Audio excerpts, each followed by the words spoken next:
Welcome one and all to the most amazing channel on YouTube. I'm your host, Doodleman149, and today I'll be covering the next marksman rifle available to us, Germany's Kar98. This World War II relic fires the 7.92 Mauser round at a rate of fire around 54 rounds per minute. This puts the Kar98 at the slowest firing marksman rifle in the game, aside from the crossbow anyway. This weapon also reloads via clip instead of a magazine. However, if you're using a sniper scope or similar high zoom optic, you have to reload each bullet manually, much like the Model 680 shotgun or the Mark II carbine. See links below for those videos. This weapon puts out a relatively low base damage with a chest multiplier that doesn't even give a one-shot kill at its longest damage range. Thankfully, as with all marksman rifles, the Kar98 is still capable of a one-shot headshot. This is Fun White Kid's favorite DMR and probably my least favorite.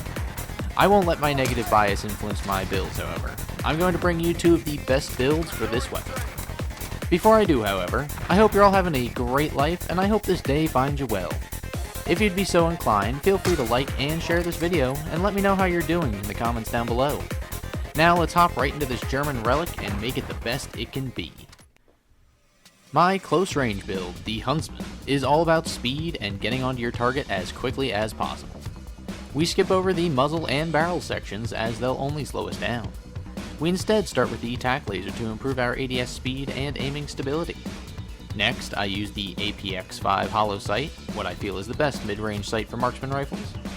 After that, I strap on the FTAC Sport Comb stock for even further improved ADS speed. The Focus perk is next to allow us to still land those important chest or headshots even while taking fire.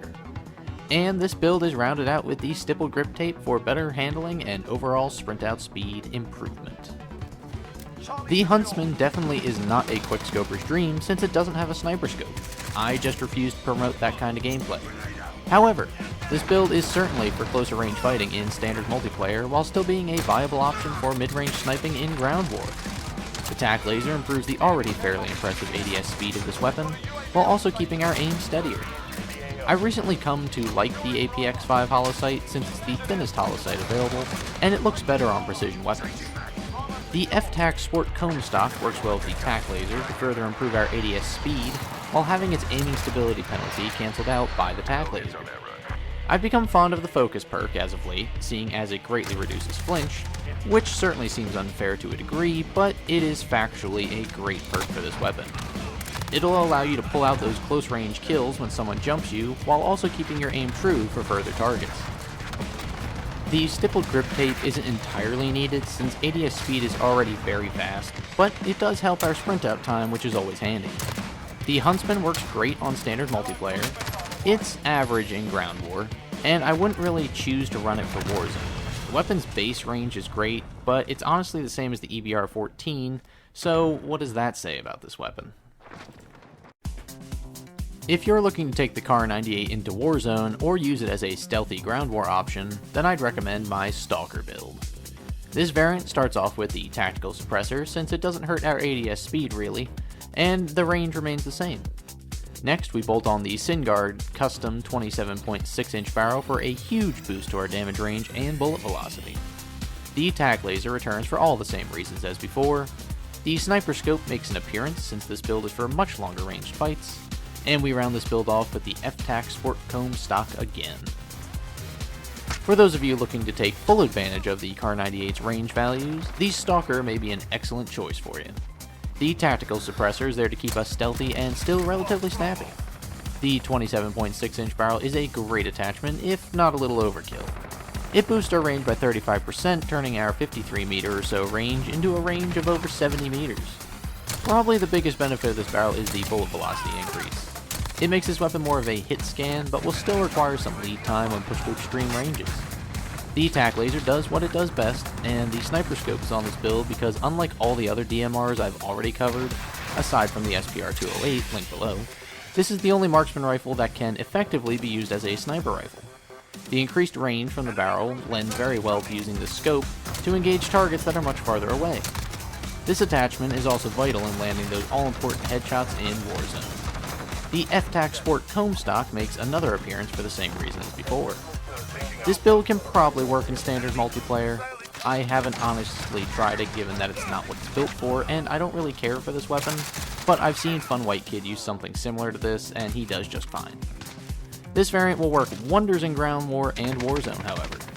It's better in Ground War, but a snappy weapon capable of a one-shot headshot is still a great thing to have when factoring armor into the combat loop. And that'll conclude our coverage of the last Bolt Action Marksman Rifle. What do I think of this gun? It's honestly great, but in the right hands. Basically, if you're Fun White Kid, you'll do great with it. If you're more of a Doodleman 149, then this weapon just isn't your speed. The base damage is honestly very low for a weapon of this type. Factor in the fact that a chest shot beyond 50 meters is still not a one-shot kill, and boy oh boy do I have a hit marker machine.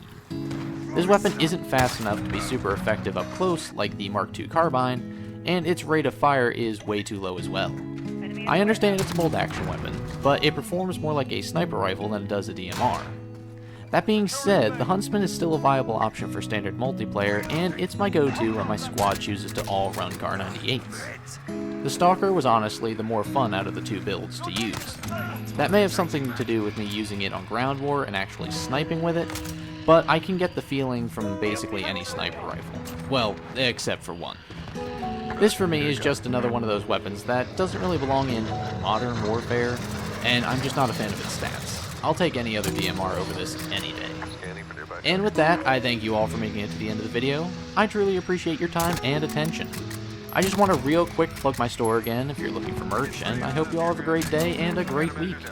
This has been Doodleman149. I look forward to seeing y'all again, and I will see you later.